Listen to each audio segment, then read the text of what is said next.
We remain steadfast in our commitment in delivering local news that matters, stories that inspire, enriching the lives of Filipinos in the Philippines and across the globe.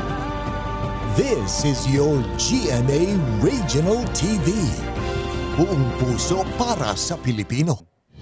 Narito na ang mga pinakamalalaking balita ngayong Huwebes. 73 anyos na babae patay sa sunog sa Batangas City. Isa sa tinitingnang dahilan na iwang nakasinding kandila sa altar. Rescue vehicle ng MDRRMO sa San Juan, Batangas tinangay ng isang lalaki. Sospek arestado matapos maaksidente. Panukala na magbibigay ng tulong pinansyal sa lahat ng mga estudyante sa bansa, ikinatuwa ng ilang magulang sa Batangas City. Presyo ng isdang galunggong at tulingan bumaba ng 10 hanggang 20 pesos kada kilo. At halos 2,000 koleksyon na anime figure toys ng 42 anyos na piggery owner sa Batangas City, silipin.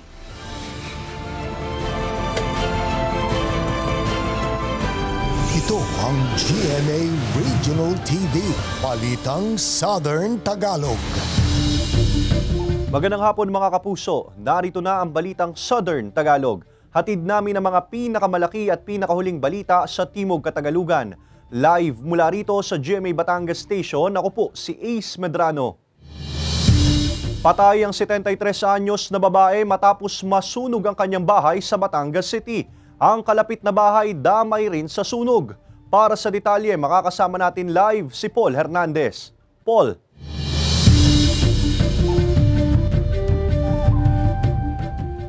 Ace, ayon sa mga otoridad at mismong kaanak, posibleng nahulog sa hagdan yung biktima nang tangkain niyang makalabas agad siya ng kanyang bahay. Ang maitim at makapal na usok na ito na sinasabayan pa ng paglagablab ng apoy ang gumising sa mga residente sa Barangay Calicanto, Batangas City bandang alas 5:30 ng umaga kanina. Sinusubukang maapula ng mga taga-barangay ang apoy habang naghihintay ng responde ng mga bumbero. Malaki na po talaga. Based po sa initial na ano po namin, dito po sa taas po nagsimula, unang bahay na ito. Okay. Tapos nag-graduate lang po itong. Ang apoy na yan nagmumula sa bahay ng 73 anyos na si Leo Divina Espiritu na nasawi sa insidente. Ayon sa otoridad, posible umanong nadula siya sa hagdan ng tangkaing makalabas sa bahay. Nag-iisa lang na nakatira sa bahay ang biktima. Ang pag-asa ng una, lumabas, okay. May sabi. Pero nung sabihin ng bombero na sinira, nakalak ang screen, na gano'n na ako. Nasabi ko nasa loob yan. May possible na fracture po kasi siya dito nung makita namin, nung nakasubsob po. Isa sa tinitingnang dahilan ng sunog ang naiwang nakasinding kandila sa mini altar ng biktima sa loob ng bahay. Nadamay rin sa sunog ang katabi nitong abandonadong bahay. May altar kasi kami sa taas. Nagsisindi siya. Baka natumba yung kandila. Pasado alas 6 na ng umaga nang tuluyang naapula ang apoy. Nagpapatuloy ang investigasyon para malaman ang kabuang danyos sa insidente at tunay na sanhi ng sunog. Ace, ayon sa Batangas City BFPA, hinihintay pa nilang lumabas yung resulta ng autopsy report. Ayon naman sa pamilya ng biktima, tanggap nilang aksidente itong pangyayari. Ace. Maraming salamat Paul Hernandez. Mga kapuso, hindi pa man pumapasok ang Fire Prevention Month pero kabi-kabila ang sunog na ang naitatala ng BFP. Para makaiwas sa insidente ng sunog, ugaliing tanggalin ang mga nakasaksak na appliances kung aalis ng bahay. Iwasan din ang overloading dahil itong kadalasang nagiging sanhi ng sunog. Huwag itabi ang mga nakasinding kandila sa maaaring pagsimula ng apoy. Huwag iwanan ang mga niluluto. Ilayo ang mga posporo lighter sa lugar na maaabot ng mga bata. Ugaliing sumunod at huwag manigarilyo sa mga no-smoking area. Binawi na ang tasingil sa pasahe ng tricycle driver sa isang barangay sa Lipa City dahil sa mga natanggap na reklamo. May follow-up report si Denise Abante. Matapos maiulat kahapon sa GMA Regional TV Balitang Southern Tagalog ang reklamo ng ilang mga pasahero sa Barangay Kayumanggi, Lipa City ang biglaang taas-singil sa pasahe sa tricycle, hindi na ito itinuloy ng mga tricycle driver. Ayon sa kinatawan ng Toda Kayumanggi, laking abala na rin sa kanila ang reklamo ng mga residente at pasahero. Pansamantala kung sila ipapayag. Dahil gamit naman kay Kapitan. Sabi ng Kapitan, kung papayag sila, lumang react, Wala problema. Marami nagre-react. Tinanggalan na. Wala na problema, wala nang issue yun. Nauna nang sinabi ng City Public Order and Safety Office na hindi ito dumaan sa kanila. Hindi rin dumaan sa tamang proseso ang pagtataas sa singil sa pasahe ng nasabing TODA. Wala pang tugon sa mga text at tawag ng news team ang Pangulo ng TODA Kayumanggi, pero sabi ng ilang tricycle drivers na aming nakapanayam, hindi na raw ito magpapaunlak pa ng interview. Para sa tsuper na si Ricardo, wala raw problema sa kanya kung magtataas man o hindi sa singil sa pasahe. Kakausapin uli namin ang aming Pangulo kung anong kanyang pasya. Sa ngayon ng may isyong gayan, hindi na muna. Dahil na ng aming barangay, ang aming pilahan. Doon naman sa mga pasahero, dapat naman kami naunawaan din. Dahil kahit nga naulan, sila'y sumakay, sinasakay din naman namin. Umaasa naman ang ilang pasahero gaya ng estudyanteng si Aljan na hindi na tumaas pa ang pasahe sa sinasakyang tricycle. Hindi na po. Bakit po? Para po makatipid sa pamasahe. Payo naman ng Pangulo ng Federasyon ng mga Tricycle Drivers sa Batangas. Ang kinakailangan lang pong gawin kung halimbawa meron sa kanilang palagay ay sila'y aggravated doon sa presyo doon sa isang barangay, sila'y kumonsulta sa ating sangguniang panglusod through City Public Order and Safety Tricycle Franchising Division. So katulong naman kami ng Federasyon para magsabi sa kanila. Pero hindi dapat ganun karakaraka. Kasama si J. R. Manjares, Denise Abante. Balitang Southern Tagalog. Ikinatuwa ng ilang magulang sa Batangas City ang panukala na magbibigay ng tulong pinansyal sa lahat ng mga estudyante sa bansa. Alamin yan sa report ni Paul Hernandez. May 4 na anak na nag-aaral sa elementarya at high school ang amang si Joselito. Sa pagtitinda ng pares, binubuhay niya ang pamilya. Katuwang din ang asawa na nagtatrabaho naman sa pabrika. Kung hindi nga naman magbabanat ng buto, posibleng walang maipabaon sa pagpasok ang mga anak. Nagtsatsaga na po para makatulong ako sa aking asawa at mapaaral ko ng ayos ang aking mga anak. Swerte na raw kung makaka2,000 piso kada araw siya sa pagtitinda. Malaking bagay rin daw sana kung mabibigyan ng ayuda kahit papano ang mga mag-aaral. Ito ang layo ng inihaing panukala sa Kamara ni Batangas 2nd District Representative Jervil Luistro na bigyan ng panibagong tulong pinansyal ang lahat ng mga estudyante sa bansa sa ilalim ng House Bill 6908 o ang panukalang Universal Educational Assistance. Makakatanggap ng cash incentive per academic year ang mga estudyante. 1,000 pesos para sa pre-elementary, 2,000 pesos sa elementarya, 3,000 pesos para sa mga nasa junior high, 4,000 pesos naman ang mga senior high at 5,000 pesos sa mga nagkokolehiyo. Para sa ilang magulang, anuman daw halaga, tulong na rin sa kanila at anak na nag-aaral. Para po matapos nila ang kanilang pag-aaral kasi sa panahon ho ngayon, pag walang pinag-aaralan, hindi tayo tapos sa pag-aaral, mahirap pong makakuha ng trabaho.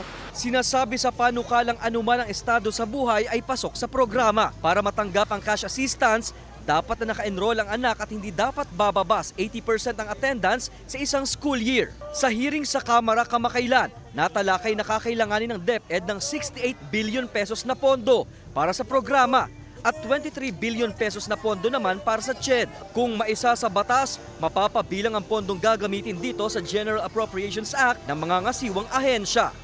Kasama si Kel Ravaca, Paul Hernandez, Balitang Southern Tagalog. Nararanasan sa ilang lugar sa Batangas ang matinding init bunsod ng easterlies ayon sa Pag-asa. Kaya naman ang ilang residente kanya-kanyang diskarte para maibsan ang maalinsangang panahon. Narito ang report ni Denise Abante. Maliwanag ang kalangitan at ramdam ang init ng araw mag-aalas 10 ng umaga kanina sa Barangay Tambo sa Lipas City. Maaliwalas ang panahon at tila hindi aasahan ang pag-ulan. Sabi ng Pag-asa, epekto ito ng mainit na hangin mula sa Dagat Pasipiko na nagdadala ng maalinsangang panahon. Base po sa forecast po natin, isa po yung currently na nakaka-apekto po sa buong bansa. Kaya po sa mga rehiyon ng Calabazon at Mimaropa, maasahan po natin na medyo mainit po yung temperatura na nararanasan natin. At sa ngayon po, ang Calabazon at Mimaropa ay makakaranas po na hanggang sa maulap na kalangitan na may isolated rain showers or thunderstorms. Bago magtanghali naman kanina nang bumuhos ang ulan sa bahagi ito ng Barangay Halang. Ang nararanasang pabago-bagong panahon, posible raw magdulot ng sakit ayon sa Health Authority. Ubo, sipon, tapos lagnat. Karamihan mga bata. Pero meron din sa mga matatanda. Uminom ng vitamins, vitamin C, tapos uminom ng maraming tubig. Kaya ang 63 anyos na si Mang Salvador sa loob ng bahay na lang daw namamalagi. Binubuhay na lang daw niya ang kanyang air conditioning unit para hindi mainitan. Pinalalakas din daw niya ang kanyang resistensya para makaiwas sa sakit. Palakad-lakad pag umaga. Yung gamot lang ang high blood ininom ko. Siyempre yung paibibang panahon, gawa ng kalikasan, hindi natin maarangan yan, ganun talaga panahon. Si Aling Imelda naman, panay ang pag-inom ng tubig upang manatiling hydrated. May baon na rin siyang vitamins sa kanyang tindahan para raw iwas sakit. Mainit sa araw, tapos sa gabi ay malamig. Tapos ngayon inaambon. Nagsisipuni, nag-uubuhin gayo. Nagbabitamin C na lang, tapos tubig. Inom na lang ng tubig gayo. Ay maging malakas ang pangangatawan. Kaugnay nito, nagbabala ang health authority sa publiko sa mga sakit na pwedeng makuha sa matinding init ng panahon tulad ng heat stroke, heat exhaustion at iba pang sakit sa balat. Payo nila sa publiko, kailangan pagka ganung mainit na, huwag na laging lalabas-labas ng ng bahay. Matulog na. Halimbawa, sa tanghali, di matulog na lang sila kung hindi sila nag-aaral. Tapos uminom ng maraming tubig. Kumain ng gulay at prutas, iwasan ng mga junk foods. May mga libre namang vitamin C sa health center na nakahandang ipamigay sa mga residente. Kasama si J. R. Manjares, Denise Abante. Balitang Southern Tagalog. Mga kapuso, bukas, araw ng Biyernes, February 23, mawawalan ng supply ng kuryente ang ilang barangay sa lungsod ng Tanawan, lungsod ng Lipa, bayan ng San Jose, Laurel at Talisay, Batangas. Magsisimula ito alas 8:30 ng umaga hanggang alas 5 ng hapon. Bunsod ng paglilipat at pagpapalit ng mga nabubulok na poste at pin insulator. Kalinsabay ang pagtatayo ng transformer at clearing ng mga linya. Susunod. Rescue vehicle ng MDRRMO sa San Juan, Batangas tinangay ng isang lalaki. Sospek arestado matapos maaksidente. At halos 2,000 koleksyon na anime figure toys ng 42 anyos na piggery owner sa Batangas City, silipin. Tutukan lahat ng yan sa pagbabalik ng Balitang Southern Tagalog. Ito ang GMA Regional TV, Balitang Southern Tagalog.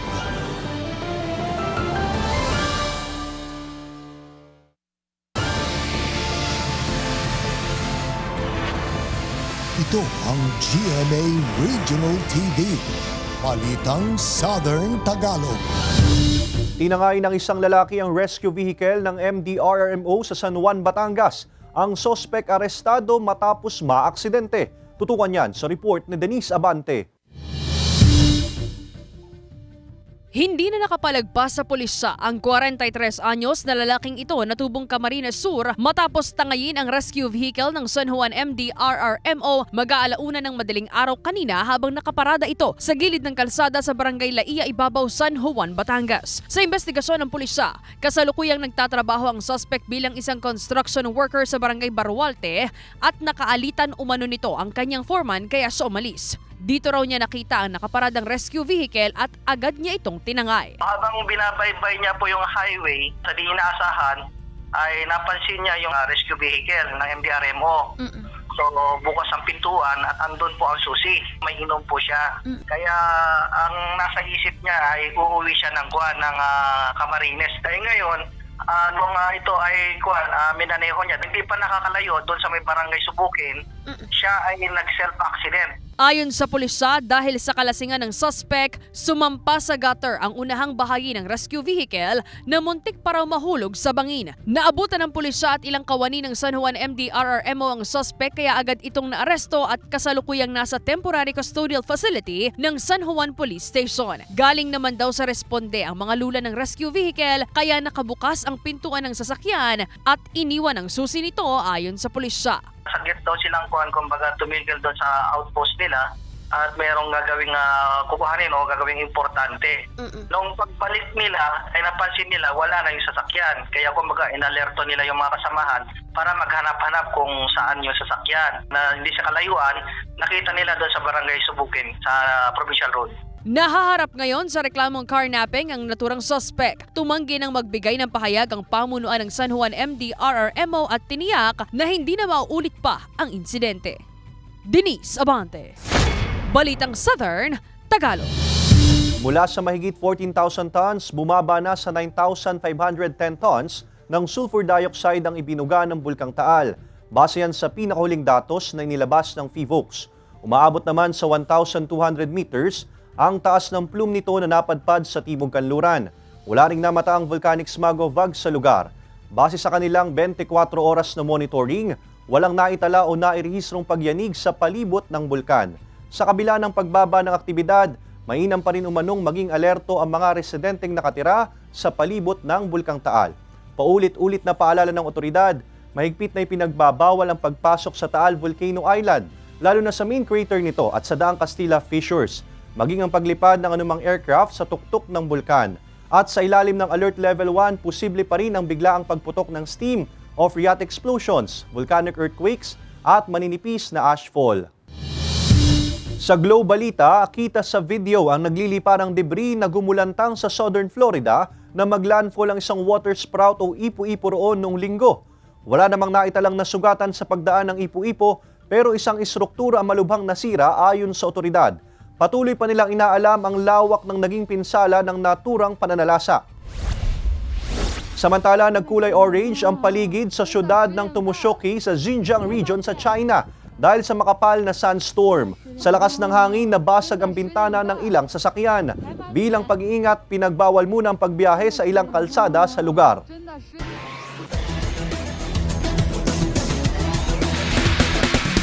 Sumabak sa iba't ibang sporting events ang student athletes sa Batangas sa 2024 Division Athletics Association Meet.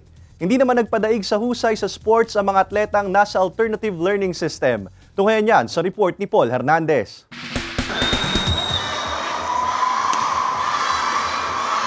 Bakbakan kung bakbakan sa laro ang mga estudyanteng atleta sa 2024 Division Athletics Association Meet sa Batangas City. Game face on ang lahat para maungusan ng kalaban at makasungkit ng gintong medalya. Higit 100 paaralan ng elementarya, junior at senior high school ang nagharap-harap sa magkakaibang sporting events ngayong taon. Halos 3 taon na talagang naghintay ang ating mga atleta. Ay ngayon po ay naging masaya na uli dahil in full blast, halos lahat ng events ay atin nang nalaro ngayong taong ito. Si Yu Alberto, 3 gold medal na agad ang nasungkit sa swimming. Kahit estudyante pa lang, goal niya raw na makapasok sa Olympics. Sa confidence ko po, nakakatulong po lalo na po na malalakas po yung kalaban ko po at nakakapang-build po yun sa confidence ko. Paghahanda na rin daw ito para kay Rio lalo't sasabak na rin siya sa isang kompetisyon sa Lunes. Nais niya raw ibandera ang tinik sa swimming ng Batanggenyo. Pinapaghandaan ko po yung upcoming competition po sa Clark, yung 11th Asian Age Group po. Since marami pong countries na lalabanan ko po. Layo ng palakasan na mapag-iba yung disiplina at sportsmanship ng mga student athletes sa loob o labas man ng kompetisyon. Ayon sa DepEd Batangas City, pantay na pagtratong ibinibigay nila sa mga mag-aaral. Kahit na po medyo masakit po ang mga katawan, marami pa pong mga activity. Kinakaya ko po kahit po yung mga training po. Pati po ang ating alternative learning system students, ganun din po yung ating special education or learners with disabilities. Narito po, kasala po sila dito sa ating mga kompetisyon. Bukas na ang huling araw ng kompetisyon. Samantala, mahigit 10,000 atleta mula sa 29 na bayan at isang lungsod sa lalawigan ng Batangas ang nakilahok din sa Division Sports Competition ng DepEd Batangas Province na ginanap sa bayan ng Balayan. Tampok sa kompetisyon ng iba't ibang laro at paligsahan. Sa huli, itinanghal na overall champion ng host municipality na Balayan na nag-uwi ng 32 gold sa elementary level at 39 gold sa secondary level na may kabuang 71 gold medals. Bukod sa mga plaque at medalya, nag-uwi rin sila ng 300,000 pesos cash prize. Layunin ng taunang kompetisyon na mahubog ang galing ng mga mag-aaral sa larangan ng sports at mapili ang karapat-dapat na manlalaro. Nakakatawan sa probinsya sa Regional Athletic Association Meet na gaganapin sa Laguna sa Abril. Kasama si Kel Ravaca, Paul Hernandez, Balitang Southern Tagalog. Abangan! Presyo ng isdang galunggong at tulingan bumaba ng 10 hanggang 20 pesos kada kilo. At halos 2,000 koleksyon na anime figure toys ng 42 anyos na piggery owner sa Batangas City, silipin. Tutukan lahat ng yan sa pagbabalik ng Balitang Southern Tagalog. Ito ang GMA Regional TV. Balitang Southern Tagalog.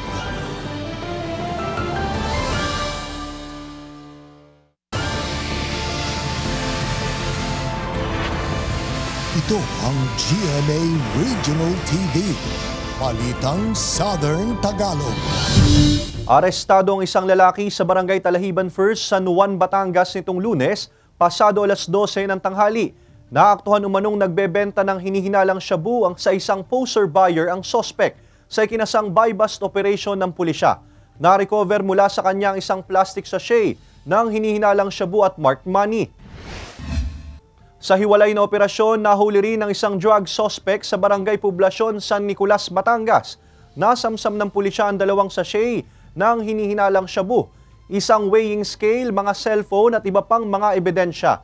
Maharap sa kasong paglabag Sir Public Act 9165 o Comprehensive Dangerous Drugs Act of 2002 ang mga nahuling suspect.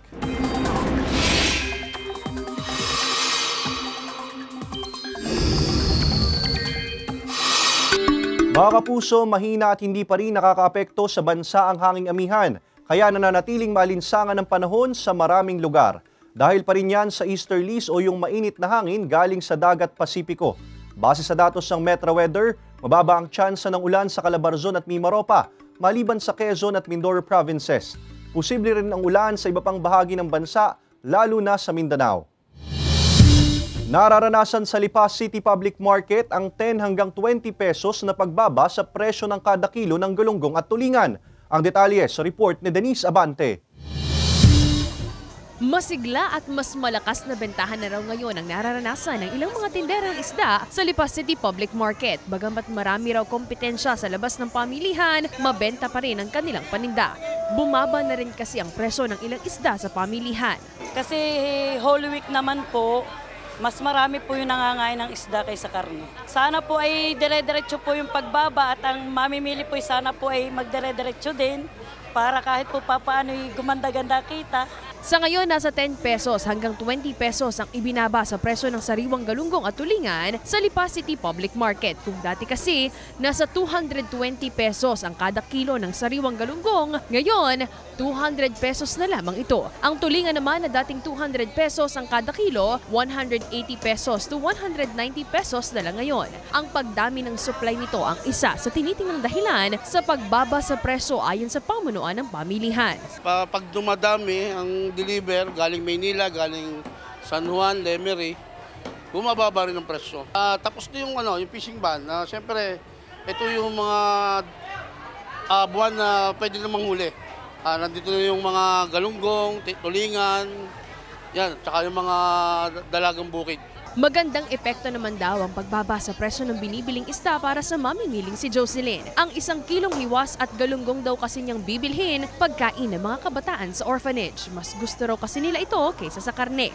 Dahil kailangan po nilang kumain ng isda dahil mas masustansya po yung isa karne. Sa ampunan po kailangan po talaga namin pipili kami ng mababa na maganda yung kalidad ng isda.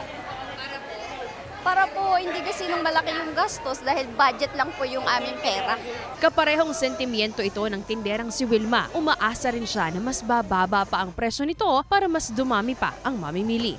Para naman ang ibang taong mamimili nakakaano sa budget niya. Ay mas magaling pa ate yung mura na rin sa kaysa mahal. Nakakaawa naman yung nagbabudget ng kulang sa budget. Ayon sa pamunuan ng pamilihan, posibleng magtuloy-tuloy ang pagbaba sa presyo ng isda hanggang sa mga susunod na buwan. Pababa na po ng pababa ang presyo ng isda. Sa darating na March, April yan, mura na po ang isdang dadating sa Lipa. Kasama si J. Arman Hares, Denise Abante, Balitang Southern Tagalog.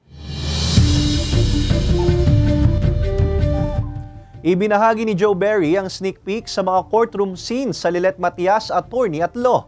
Samantala, mapapanood si Gestonia Alarcon bilang leader ng isang grupo sa Black Rider.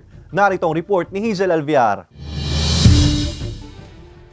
Ang tila dream come true na pagganap ni Joe Berry bilang isang abogado sa Lilet Matias Attorney at Law dumaan din sa masusing paghahanda dahil si Joe nag-observe daw talaga sa mga totoong courtroom. At bago pa mapanood ang mga eksena sa kanyang upcoming serye, may pa-sneak peek na ang bida sa mga courtroom scenes. Close to reality ang bawat eksena na talaga namang kaabang-abang. Mapapanood na ang Lilet Matias Attorney at Law sa March 4. Mapapanood naman ang action star na si Gestoni Alarcon bilang si Antonio, ang tinaguriang hari ng pulang araw sa Black Rider. Makakabanggaan niya rito ang leader ng Golden Scorpion na pinangungunahan naman ni Senyor Edgardo ang papel ni Raymond Bagatching. Samantala sa pagpasok ng bagong karakter na si Antonio, paano kaya nito babaguhin ang takbo ng kwento ng mga karakter habang malalagay naman sa panganib ang buhay ni Nanay Alma? Mailigtas kaya siya ni Elias? Abangan ang lahat ng yan sa Black Rider pagkatapos ng 24 oras. Hazel Alvior, Balitang Southern Tagalog.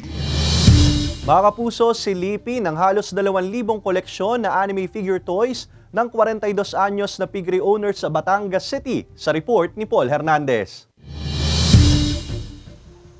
Nagsimula sa isang piraso ng laruan, 2, 3, hanggang sa nanganak at umabot na sa libu-libong piraso. Umaapaw na nga sa dami ng anime at action figures ang toy cabinet ng 42 anyos sa piggery owner na si JP. Nanonood ng mga seller, nakikipag-communicate doon sa mga toy hunter sa Japan. Tapos meron din namang mga local na seller sa Pilipinas. Pag may figure ako na gusto makita at mabili, ay doon ako nakipag-communicate sa kanila. Taong 2019 nang seryosohin ni JP ang pangongolekta ng laruan na umaabot na ngayon sa halos 2,000 piraso. Mula sa pinakamaliit na singsukat lang ng daliri sa kuko hanggang sa 4 na talampakang taas na resin-made anime character. Tuwing nakikita ko yung aking koleksyon, habang naisip ko may problema, maganda siyang stress reliever on our part, sa akin.